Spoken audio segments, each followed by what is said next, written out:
Hello, my name is Ms Sillwood. I'm the Head of Social Science here at Waldegrave School. I am delighted that you are considering doing your Sociology A Level with us. I obviously think it's a wonderful subject, and I'm sure you will too once you start studying it. It's not a subject you're probably familiar with at GCSE.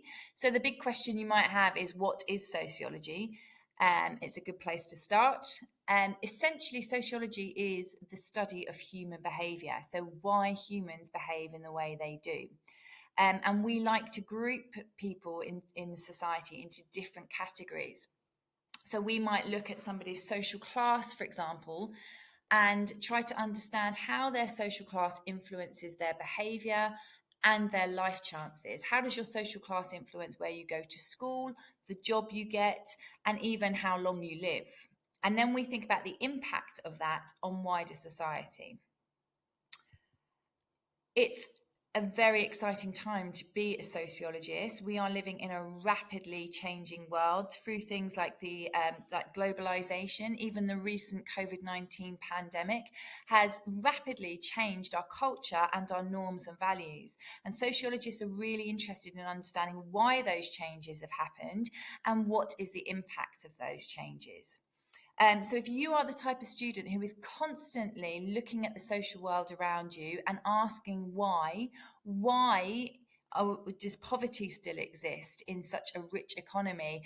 Why is it that some students always seem to do better at school despite having access to the same education system?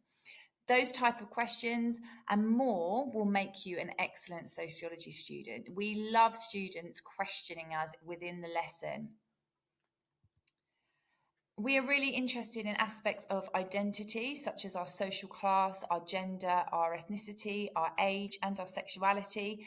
And we try to understand how that influences a person's behaviour.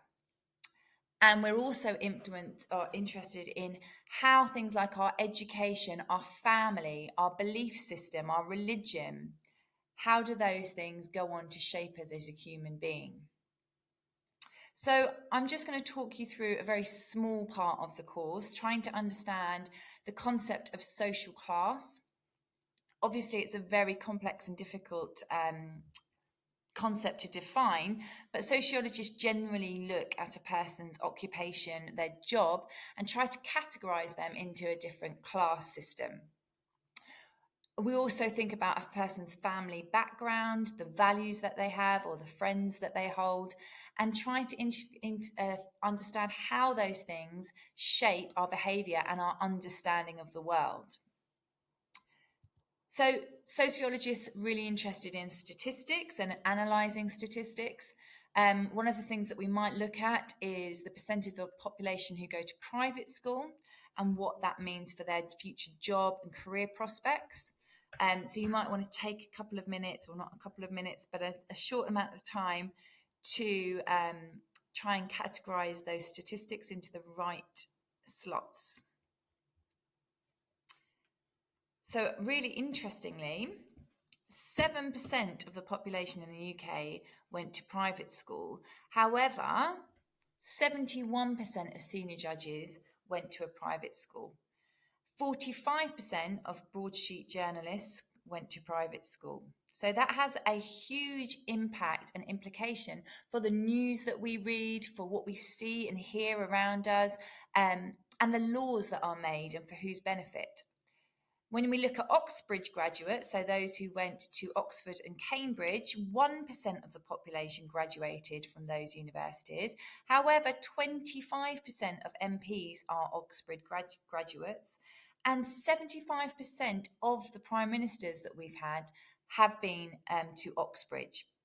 So again, this raises lots of questions for us. What does this matter? Does it matter at all? So we might like to ask things such as, who are our laws made for? Who are they designed for? And who for whose benefit? Is the news that we see, hear and read around us, is it trustworthy? There are many, many different versions of the truth now. So how do we explain that?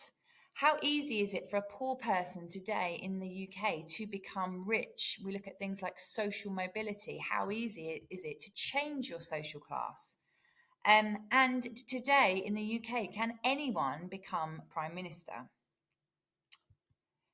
We also might think about the effect our social class has on our health. And this graph shows us that the higher the social class you're in, those in the professional and managerial sectors have a longer life expectancy than those in unskilled manual groups. And that, again, is one of the shocking things about the UK, that for some people in the UK, some groups, life expectancy is actually decreasing, it's going down. So we look at reasons for that, try to understand it, and think about the implications that has for wider society. We also use a wide range of theory to try and understand the social world around us. So you will have a really good understanding of functionalism, Marxism, different types of feminism, and postmodernism. And you'll be able to apply it to a wide range of sociological issues. We also expect students to be really evaluative, so being able to be critical. Critical thinking is a huge aspect of the course, so being able to look for strengths, weaknesses, and criticisms of those theories.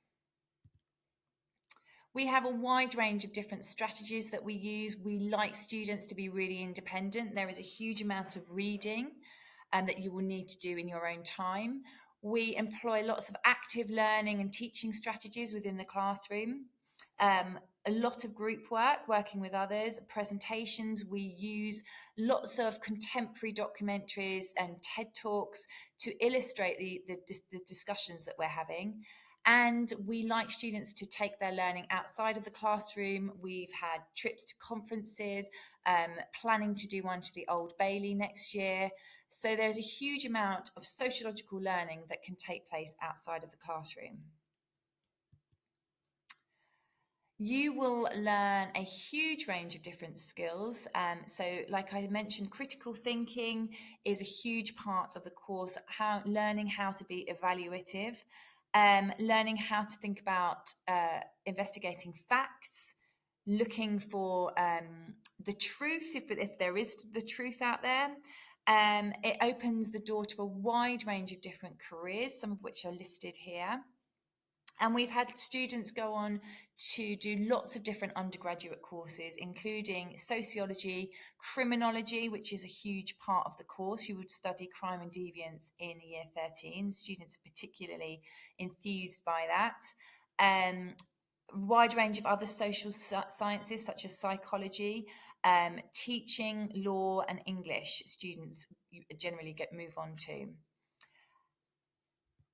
The course itself then, in the first year of study, the compulsory units are education, so looking at the education system. And then we look at methods within the education system. So what social research has happened and taking place within education, and why is that a particularly different area of study? Then research methods in general, so sociological research methods, understanding things like questionnaires, social surveys, observations, and students enjoy understanding and learning about those different areas of sociological research. The optional content that we choose to do is families and households. So again, another rapidly changing area of society. Changes to the household and the family continually have an influence on our behaviour. And then in the second year of your A-level, you go on to study crime and deviance. And again, this is the criminology section of the course, which students are really keen on. And also beliefs in society in year 2. So understanding the changing nature of belief and religion and the impact that has on wider society. There are 3 exams in the end of year 2, and each one accounts for a third of the overall A-level. Each exam lasts for 2 hours and are worth 80 marks each. And there is a mixture of short answer questions and essay-based questions. So the course does require a lot of reading, and it is a course that's based on literacy and essay writing. There are many, many, many reasons to study sociology. One of the things, if you choose to do it, you will never ever look at the world around you in the same way, and you will constantly be applying your knowledge to understanding what you see and hear around you. It's a fascinating subject, and if you have any more questions, then please do not hesitate to contact me at the school. Many thanks.